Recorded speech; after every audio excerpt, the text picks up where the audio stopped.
and I'm based in the Americas team here in beautiful, sunny Edinburgh. I'm joined by my colleague, Professor Frank Cogliano, who'll be taking us through some more information about why study history and careers later on. But I just wanted to kick off with a brief overview of the university, just in case you have never visited before.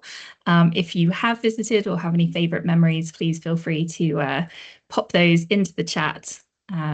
It's always interesting to hear about people's experiences of visiting Scotland. So as you know, Scotland is one of the countries that makes up the UK. We do have our own parliament and our own education system. It's a very hospitable and welcoming environment, which I can attest to.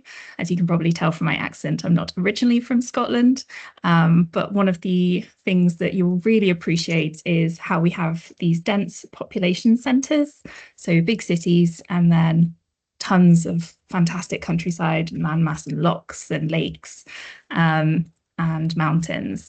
So it's a really lovely balance of fantastic scenery and then everything you could want from big major cultural hubs. Edinburgh is very much known for being a festival city. It is a medium-sized city. We would class it as around 525,000 people, of which around 10 to 15% of the population are students. So it really has that feeling of a capital city, but it's still small enough that it feels like you're connected to the community as well. And it's really easy to travel around. It's a very safe city. You can walk pretty much everywhere in Edinburgh. You definitely don't need a car, but it's super easy to escape into nature. And the university itself is embedded right in the heart of that capital city experience. We're very well known globally as a university. We do very well in rankings for pretty much all of our subjects.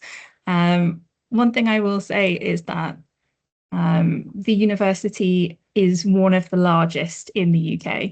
So as you can see on the screen here, the central campus, which is where arts, humanities, social sciences and informatics is taught, is in the centre of the city.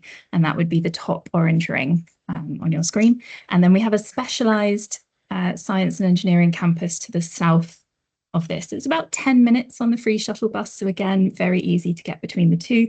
Lots of people will cycle. The area around between those two campuses is very popular for students to live. And we have extensive postgraduate accommodation options as well that are within distance of both of those campuses. We also do have two further satellite campuses for the School of Medicine and also the School of Veterinary Medicine. Obviously, need more space for the animals. But you can see how close everything is together, and the cluster of red buildings at the top of the screen are where a lot of the city landmarks are. So if you have ever visited the castle, you'll know that area very, very well. So everything is very walkable, as I said, and it is an incredibly safe environment. We also have a lot of support that's available on that campus. So things like if you're looking for advice and guidance, you can go to our student association, which is run by sabbatical officers. And the student association is great for advice and guidance on a huge number of different things, including accommodation, working. They're a service for yourself. It's also really easy to access medical care on campus. Everything is sort of in one location. So it's very compact and walkable, but it's not separated from the city. Edinburgh is an ancient city and an ancient university, and they've definitely grown together. So you really do join the community when you're studying at Edinburgh. One of the core things that Edinburgh really focuses on is our commitment to sustainability. It's embedded in our ethos. We're going to aim to be carbon neutral and zero waste by 2040, which is 10 years ahead of the goal of Scotland going completely carbon neutral by 2050. So it's threaded through everything that we do. And you can see here on our screen our Edinburgh Futures Institute, which is an interdisciplinary learning centre where we work on current global challenges, and it's currently being set up to host the International Book Festival, which will be taking place in August.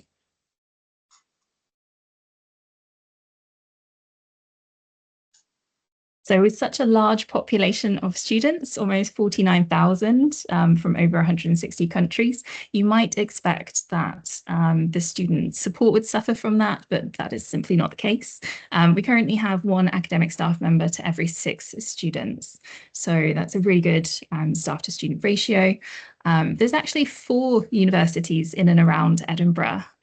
So we are by far the largest, but it does mean that it is very much a student hub. So walking around the city, you'll see what an interesting, diverse, vibrant environment it is. And the picture on your screen at the moment is actually from our welcome events, which take place in September.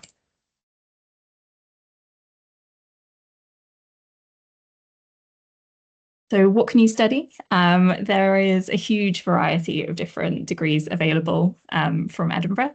We have 275 what we call taught postgraduate programs divided across 3 main colleges. So that's 21 schools. So when you're applying to university, you're applying to study at Edinburgh.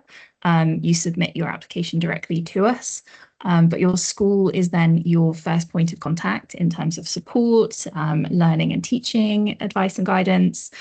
Say you had a question about one of your classes or your timetabling, you would go directly to your school to ask that question in the first instance. So it's one very easy way of seeing yourself as not one student in 49,000. You are belonging to a school structure that groups together sort of subject experts, your academics, the academic offices, and support services.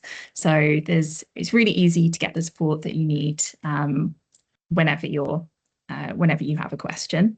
If you are looking at a taught master's study, this is essentially the equivalent to a 2-year graduate degree, but we do ours in the UK in 1 year. So it is highly intensive.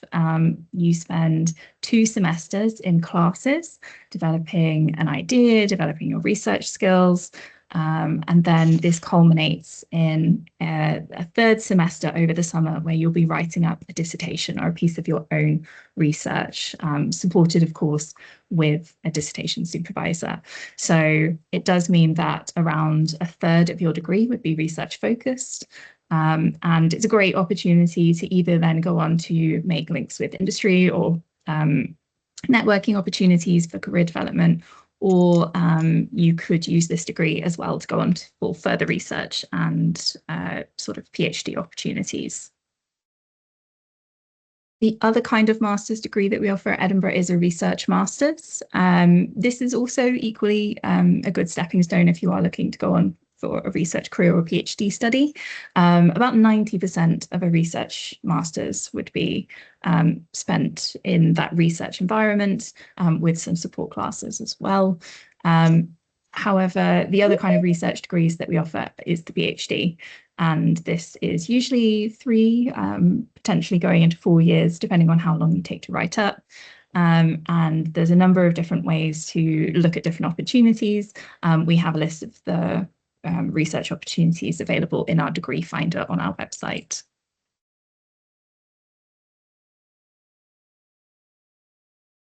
So I've mentioned that we have a proliferation of different accommodation and housing options for you. Where you would live in Edinburgh, we do actually guarantee accommodation. So as long as you apply by the end of July, you're guaranteed to definitely have a place to live with us. These are all self-catered opportunities, but there are a variety of different locations and structures, from studio flats to more traditional sort of shared apartments. And they're all very, very close to our teaching facilities. So you can evaluate by location and budget and really tailor what you're looking for out of housing to your own experience.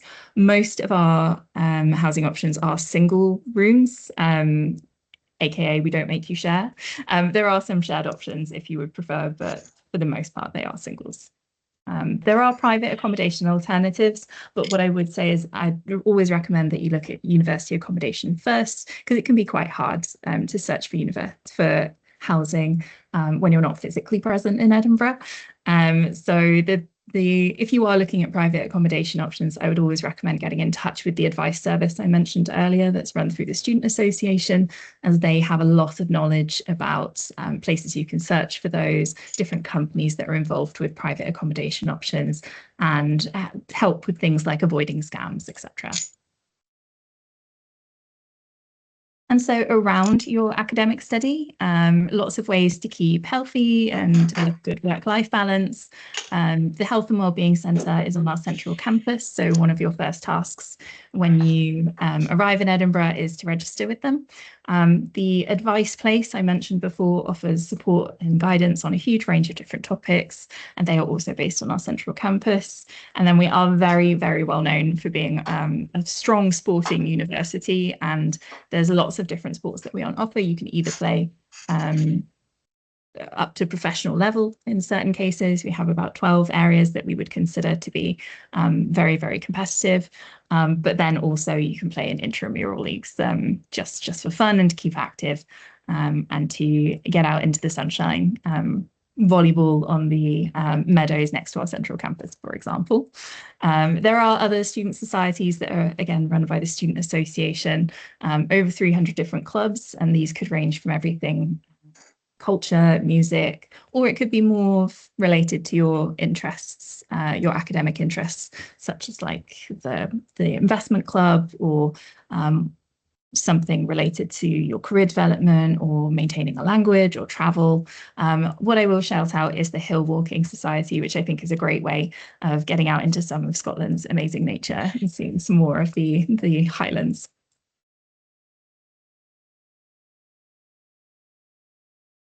So the application question, how does that all work, that process? You apply directly to Edinburgh, to your degree programme through our website on the Degree Finder.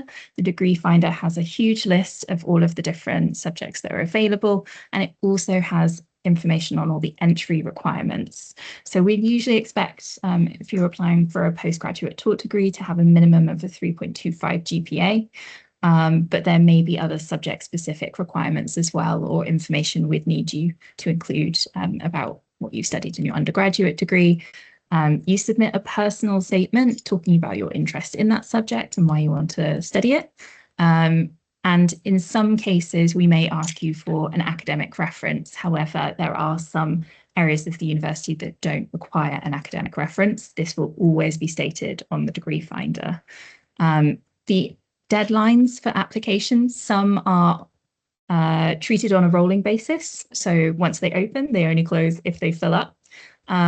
However, some of our more competitive degrees may treat those applications in selection rounds, where as long as you apply by a certain date, you'll know that you will hear back by a certain other date, and we will always put that information under the application deadline section on the Degree Finder. So costs and funding. Funding tends to be from the university available per school. So the schools themselves organise different scholarships. If they're merit-based, this will be stated on our scholarship search tool as well. So it's always worth having a look and seeing what kind of funding support is available from the university. However, it is very much a starting point in your search. There are other national funding bodies and different ways you can use things like federal loans to study in the UK. So we have a lot of advice and guidance on our website, and that scholarship search tool link can be really, really handy starting point. For living costs, living in Edinburgh, we have a very high quality of life for our cost of living. We would recommend budgeting £1,200 per month for all living costs. So this would be something like your food, your rent, your fund money, study materials, all inclusive. Obviously, if you have an expensive hobby or you want to budget for a few more flights to visit family in the holidays, that can go up or down, but there's a lot of budget calculators available on our website to help support you with understanding what cost of living looks like in Edinburgh. And finally, I just want to talk a little bit about the support we have for our students in terms of their careers and advancement. Obviously, this is a key question. We have very, very strong graduate employment statistics. We have a number of different ways we support students in their career development. The main one being through our amazing award-winning careers service. Each school has its own dedicated bespoke careers advisor to help support you with that really specific knowledge, and a number of different events taking place throughout the year that start as early as Welcome Week. So after that Welcome Week in September, we dive straight into hosting careers fairs on campus so that you can meet different employers and really build that network. I will say our alumni as well are an amazing resource. We have a huge number of alumni all over the world in all different industries, and networking with them can be very advantageous. The careers service hosts all of that amazing information, information sessions, careers advice and guidance, skills and development sessions, all in one area called My Career Hub.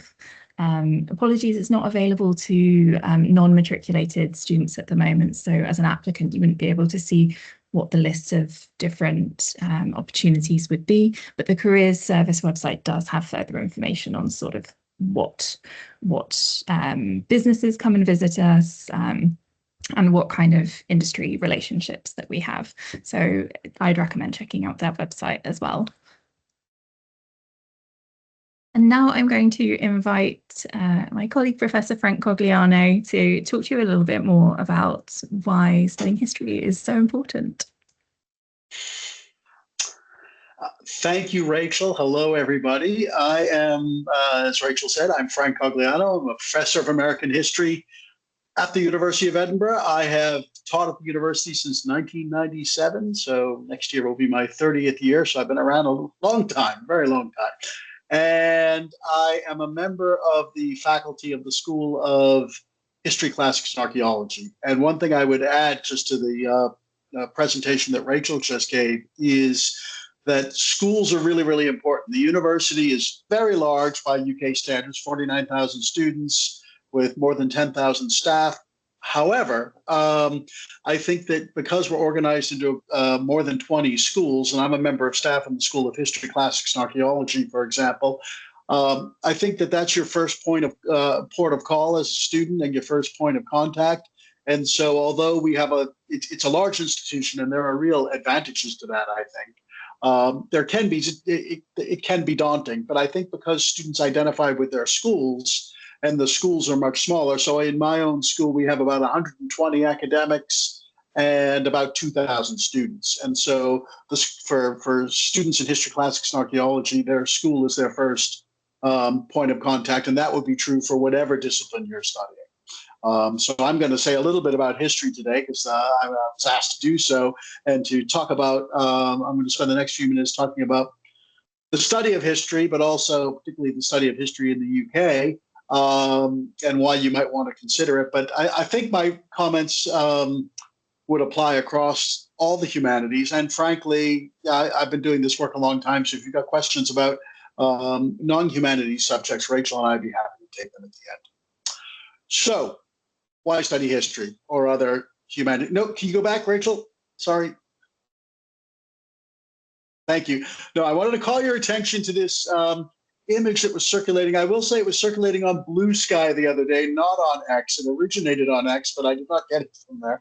It was being shared on Blue Sky, and this is an image. It was circulating on the 2nd of July with regard to the anniversary of the Battle of Gettysburg and during the American Civil War. And this is one explanation for why you should study humanities subject, because it harkens to an infamous or famous moment, or famous rather than infamous, famous moment during the Civil War, the American Civil War, when a literature and languages professor from Maine, Joshua Lawrence Chamberlain, sought to join the Union Army at the start of the Civil War, and he worked at Bowdoin College in Maine, and he was told he couldn't. And so he applied to go on sabbatical instead. I'm actually on sabbatical in the United States right now. I'm outside of Washington, D.C. at Mount Vernon, George Washington.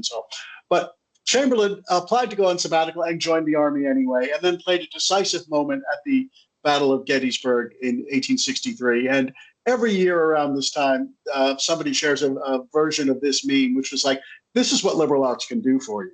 Like, he was a liberal arts professor, and look what he did. He saved the country. So that's one option available to you. Rachel, could you advance the slide, please?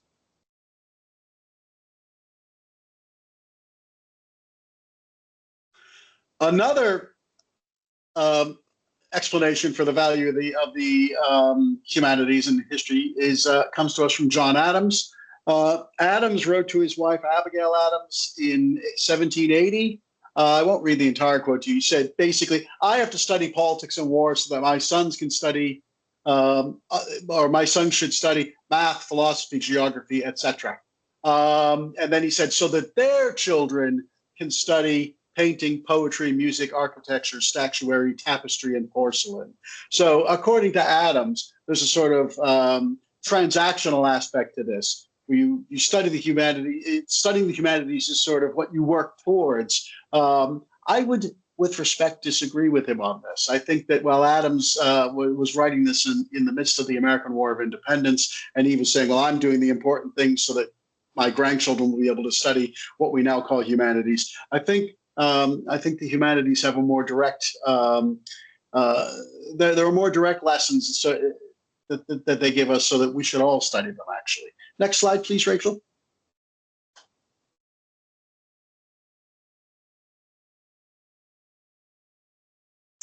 So there are a couple of things I want to talk about over the next few minutes. I'd be very interested to hear your experiences with this, because I think you as students and prospective students would probably have some very interesting perspectives on this. There is a perceived crisis, and I say perceived, I don't know whether it's an actual crisis or not, in higher education on both sides of the Atlantic, that what we're seeing is a decline in reading. And this isn't, I'm not saying, oh, students used to be better back in the day. That's actually not true. Students today are under much more pressure than students were a generation ago. There's no doubt about that, in my mind, having taught for a very, very long time on both sides of the Atlantic. But there is also a widespread perception, and this doesn't just apply to students, it applies to the broader culture, that people don't read as much as they used to. And in part, they don't because we're all carrying phones and tablets, and we're constantly distracted, and we're scrolling, but we're not reading. And there was an article a couple of years ago that got a lot of play in the Atlantic, which you see there on the left, the elite college students who can't read books. And the argument that this journalist, Rose Horowitz, made, which was persuasive, was she talked to a lot of academics, including people who teach at very elite institutions, some of which you may be studying at or have studied at, and said students just don't read as much as they used to because they haven't been required to in high school. And so the way students are taught to read has kind of percolated through the entire system, and we're seeing it at the other end. And I'll give you an example to illustrate this. I'm going down to Montpelier, which is James Madison's former home, to do a seminar for school teachers in a couple of weeks' time. And so there are going to be about 30 or 40 school teachers there from around the United States. And I'm going to spend a week with them basically doing a course on the American Revolution, not unlike the graduate course I do in Edinburgh, except there's an important difference where it sounds like it, the amount of reading I can give them. So the person I was dealing with at Montpelier said to me, okay, Frank, you can give them 100 to 150 pages of reading. And I said, oh, well, per session, right? I'm doing 11 sessions. She laughed and said, no, that's for the entire week. So I got it down to 160. It's barely scratching what I want to do with them, and I'm going to try and sneak some extra reading in. But the expectation that was set by the organizer of this seminar, and these are highly qualified school teachers from around the country, was no, that's about what you can reasonably expect somebody to read in a week. So that was revelatory to me. And you see some recent statistics there. This isn't unique to the United States. And again, I'm not saying you know, things were better in the old days. It's a real change I think we've seen in the culture in the past couple of decades. You see some data there from The Economist, and this is from this week's Economist, which was looking at or last week's rather, the maths and literacy attainment for students in higher education, not just in the United States, but from various other wealthy countries. And you'll notice there's a dichotomy there between what we see for the United States, which is third from the top. The red dot is the one you should pay attention to. That's the percentage of students who are performing at or below the lowest level, which is defined by the OECD as the standard expected of a 10-year-old. So according to these figures from The Economist, between about, 14% of American college students are reading at the level of 10-year-olds, according to the OECD. The figure is slightly worse for numeracy, which is the gray dot, which you see to the right where the United States is concerned. By comparison, if you look at Britain, which is at the bottom of that table, British students have a similar issue, but it's around 5% of British students at university are reading at the level of a 10-year-old. So, I mean, this isn't great for any of the countries listed. I want to be clear about that, but it does suggest that there may be, that these things may be related. However, next slide, please, Rachel.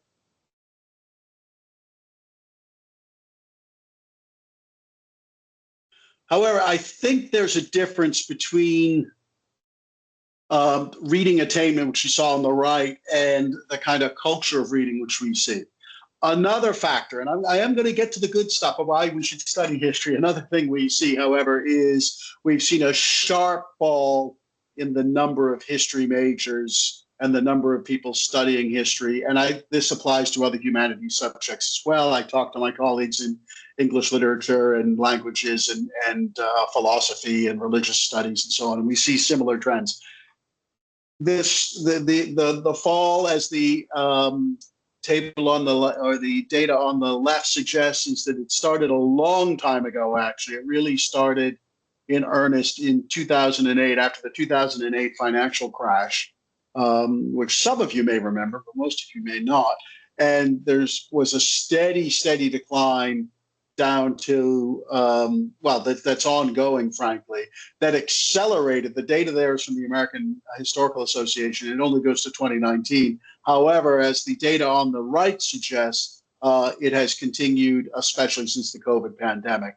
And that data on the right is from Dr. Christopher Minty, he's a historian in the United States who was trained in Scotland, it should be said. And Chris Minty's figures show that the number of bachelor's degrees has fallen by 41% between 2012 and 2024 in the United States. Things really accelerated as a result of, in the aftermath of the COVID pandemic. And I think a big explanation for this, a big part of the explanation for it, is concern from students about employability, concern from students and their supporters about employability. I think that's the key. Rachel, could you advance the next slide, please? I'm not seeing the slides anymore.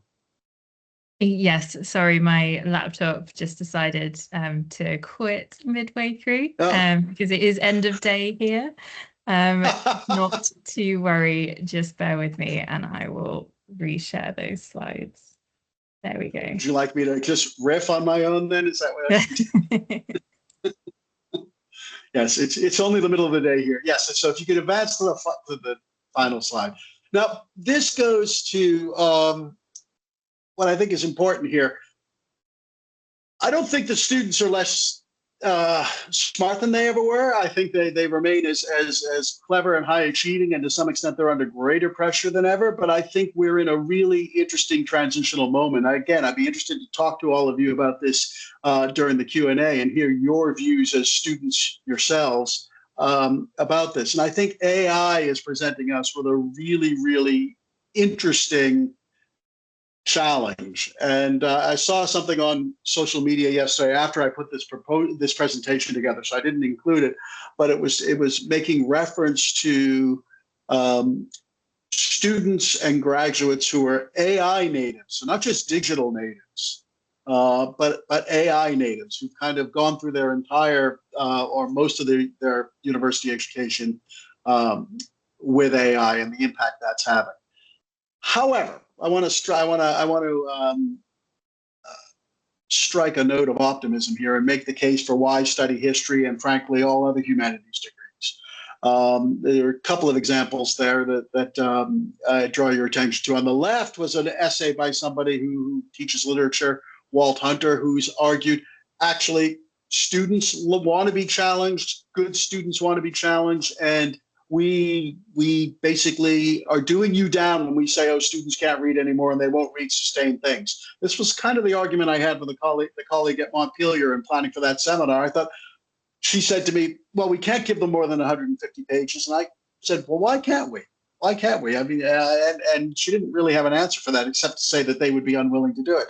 And Hunter's experience was just that. When giving students hard things to read, they responded really well to it. And David Brooks, just a week or so ago in The Atlantic, had a piece in which he argued that because of AI,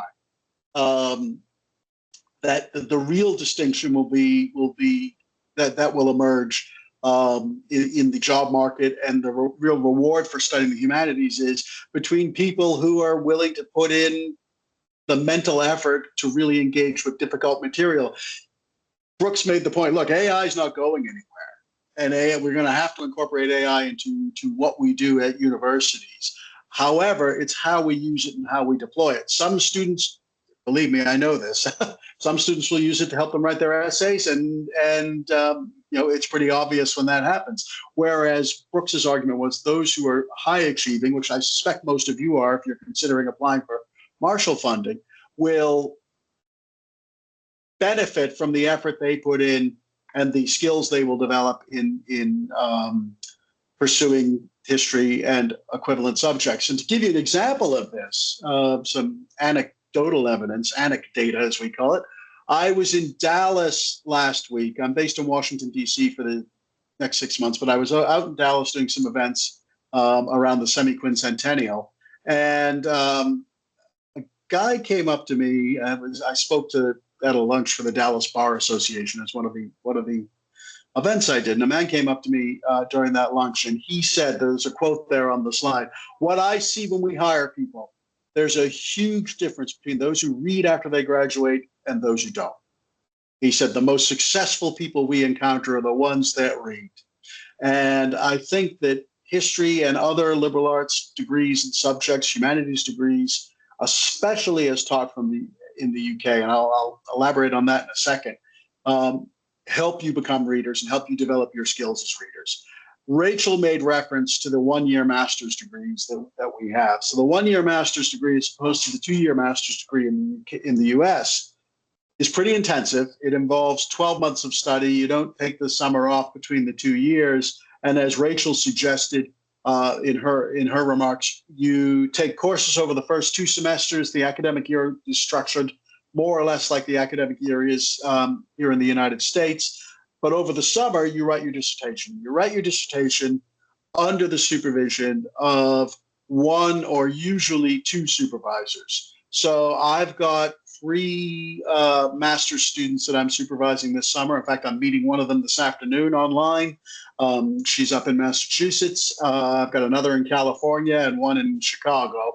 And I meet them regularly. And what you get with the master's dissertation in particular is, with the master's courses, you tend to have small group teaching. So in my master's course, which is on the intellectual history of the American Revolution, I usually have between 12 and 15 students in that course, and they read quite intensively in the primary sources because that's what they're expected to do, and that's the way we teach the course, and most of them respond pretty well to that. Then they choose dissertation topics, and as I said, I've got 3 dissertation students this summer, and they write a 15,000-word dissertation. under the supervision of an academic member of staff like myself. And again, this would be true not just in history, but other disciplines. And what you get from that is a level of one-on-one supervision or one-on-two supervision that's really, really intensive. And I think that works quite well. I'm not saying you wouldn't get that in a master's program in the United States, but I think the degree and intensity of what we do, because we have to fit it into a 1 year, is quite different from what happens in the United States. And you develop acquire experience in addressing complex questions, both orally in conversation and in seminars, and in writing in the dissertation and in the essays. Now, we are facing a challenge with AI. There's no doubt about it. In fact, I had a really interesting conversation last summer with a dissertation student who was from the United States and had gone to attended a very, very excellent undergraduate institution here in the United States. And students had to sign a kind of statement about saying that they hadn't used AI in writing their dissertations, or if they had to explain how they did it. They might have used it for organizing their research or what have you. And so this young woman was very, very serious and really wrote an outstanding dissertation. It's one that's really stuck in my mind over it's really, really stood out for its excellence. But she was very worried about this statement, but she said, well, Frank, I didn't use AI to write my dissertation, but I used a spell check. And I said, oh, that's fine. Don't worry about that. She said, yeah, but what about Grammarly? And we ended up having a very interesting discussion about how pervasive this is and how tricky it is. And I think we're still coming to grips with it. However, the real benefit of studying history or any other humanities discipline is that it allows you to develop those critical thinking skills and ask the kinds of questions, frankly, she was asking me, putting me on the spot to try and answer. And that's the real takeaway. And I mean, the platitudes about history are all true. If we don't understand the past, we can't understand the present. Those lessons are definitely true, and we've seen a lot of discussion here in the United States about that because of the big anniversary that we just marked on the 4th of July. But I think those critical thinking skills and the ability to read and write at an intensive level is a real skill that we try to promote. Not everybody gets it. I appreciate that. You can take AI shortcuts and you're just not going to get that lesson.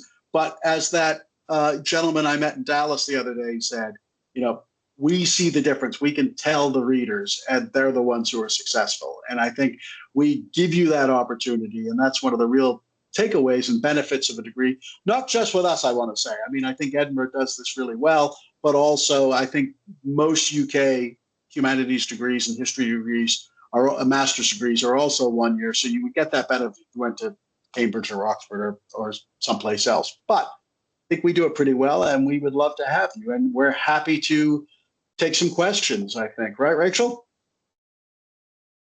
Absolutely. We've actually got one in the chat already. Excellent. So there's a I can't see the chat.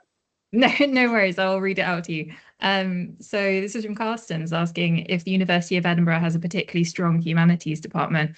I didn't know whether you wanted to say something about our reputation globally, but also the benefits of our location and sort of our connection to literature.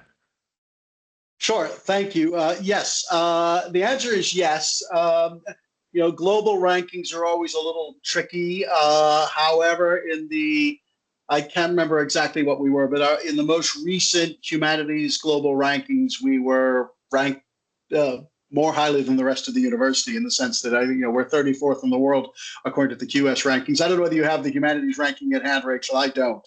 But I can certainly go and find it. Yeah. Sorry. That's not fair. I'm sorry. I put you on the spot. And Rachel doesn't do my bidding. I'm having computer problems, so I'm speaking on my phone. So I apologize, Rachel. I should be able to look that up. However, the university has very, very deep roots when it comes to the humanities. Edinburgh itself was was named one of the UK cities of culture. It's a UNESCO World Heritage Site for literature. I will tell you that my office is in a building that used to be the old medical school, and upstairs above my office is the anatomy lecture theater, and it's one of those old-fashioned lecture theaters with it's very steeply banked so that you could watch dissections going on. Allegedly, and there's some credibility to this, Sherlock Holmes was born in that lecture theater because Arthur Conan Doyle studied medicine in that room and was inspired. The inspiration for Sherlock Holmes was one of the professors of anatomy who taught him. So the literary links, and Walter Scott studied at the university. Robert Louis Stevenson is from Edinburgh. The literary links, J.K. Rowling more recently has an honorary degree. The literary links are very, very strong, and the humanities links are very strong. I mean, in the traditional humanities subjects, history, classics, languages, literature, philosophy. David Hume was a member of staff at the university. We have divinity. We are very, very strong and quite comprehensive. I mean, you can study most humanities subjects at the university. This is where our size is an advantage. Sorry, Rachel. Sorry. Yes, no, I definitely agree with that, and would also, I mentioned in the earlier part of the presentation that we also host the International Book Festival on campus, and as a UNESCO City of Literature, we're very well known for our sheer number of bookshops as well in the city. But it's not the only thing we are known for. So if you are interested in a different subject other than humanities, I think Frank's point on the interdisciplinary nature of a lot of our subject areas is very key, especially as we do work across different schools, and a lot of the degrees will have the ability for you to explore sort of around your subject area as well. I don't know if we had any other questions. I've just put a link, a QR code to our postgraduate degree finder on screen, and our contact email address is futurestudents@ed.ac.uk. You can also contact myself on usa.inquiries@ed.ac.uk if you wanted to get hold of the Americas team directly, particularly if you were in the run-up to a Marshall application, had any questions we could help with. What I will do now is stop sharing my screen. And then if anyone would like to put up a hand, raise a hand, so happy to call on you. Or if there's something you'd like to put into the chat, please do. Okay, we have a comment from Carsten, which I'll read out to you, Frank, as you aren't able to see the chat.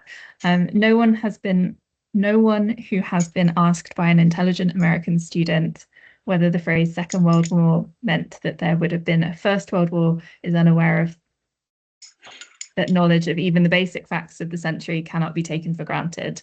That's from the Age of Extremes. So Carsten's just said that's a little pro-history comment. There's also, thanks, Carsten. There's also been a request to repeat the contact email address. Happy to do so, and I'll put it in the chat now as well. So if you want to get in touch with myself and the Americas team, it would be usa.inquiries@ed.ac.uk. And that comes through to myself, my colleague Ali, who is also based in Edinburgh, and then we have a member of staff who's based in New York, and then someone in California. So Michaela and Hillary, between the four of us, there should always be someone in your time zone. Okay, so we had another question. Sorry, Rachel, there was a question. I saw it pop up, but then it disappeared. Sorry. There's a question from Arnulfo. How many Marshall scholarships per year does the University of Edinburgh fund or offer? And Stephanie, I wonder if I can defer to you for that. I know that University of Edinburgh and Marshall have a long history of working together, but I wonder if you had any specific stats you could share. Yeah, so the University of Edinburgh has actually been a very strong receiving institution of Marshall scholars. So I think in the fall of 26-27, we can anticipate around 8 Marshall Scholars that will be in attendance at the University of Edinburgh. I believe last year it was 11.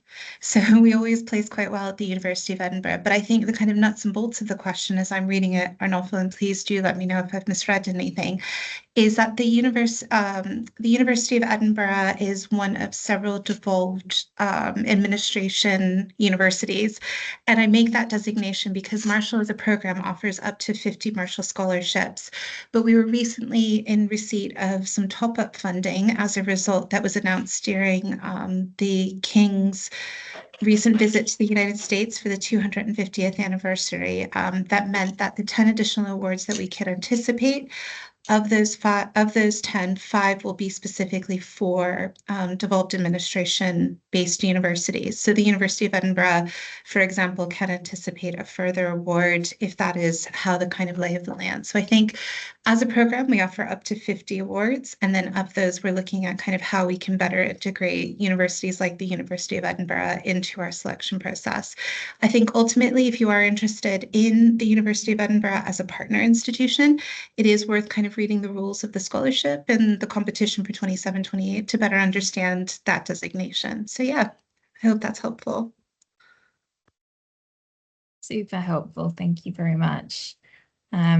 I can't see any other questions that have come through in the chat. So I think this is a good point to wrap up the session, but I just wanted to thank everyone for your attendance, your questions, your comments, your memories of Edinburgh that you shared, and also a huge thanks to Stephanie and Marshall Mondays for hosting us, and Professor Frank Cogliano for his brilliant explanation as to the value of a history degree. Yeah. Well, thank you, Rachel and Frank, both. It has been wonderful. And as a humanities graduate, I always like to hear good things said about us humanities graduate. I would echo what Frank's thoughts were on humanities graduates being voracious readers. I continue to be a voracious reader even to this day, and I attribute that largely to my degrees that I did whilst I was during my own period of study. So absolutely echo his thoughts on that. But yeah, thank you to everyone who's joined us today. I'm really delighted to confirm we're continuing our journey in Scotland. For next week, we'll be with the University of St Andrews, just up the road from the University of Edinburgh. They'll be joining us on the 13th of July. So if you've not yet registered for that session of Marshall Monday, we welcome you to do so. Otherwise, we wish you a wonderful rest of your week. Stay cool if you are in a hot part of the United States. And we wish you all well. Thanks so much. Exactly. See you all soon. Thanks. Thanks, everyone.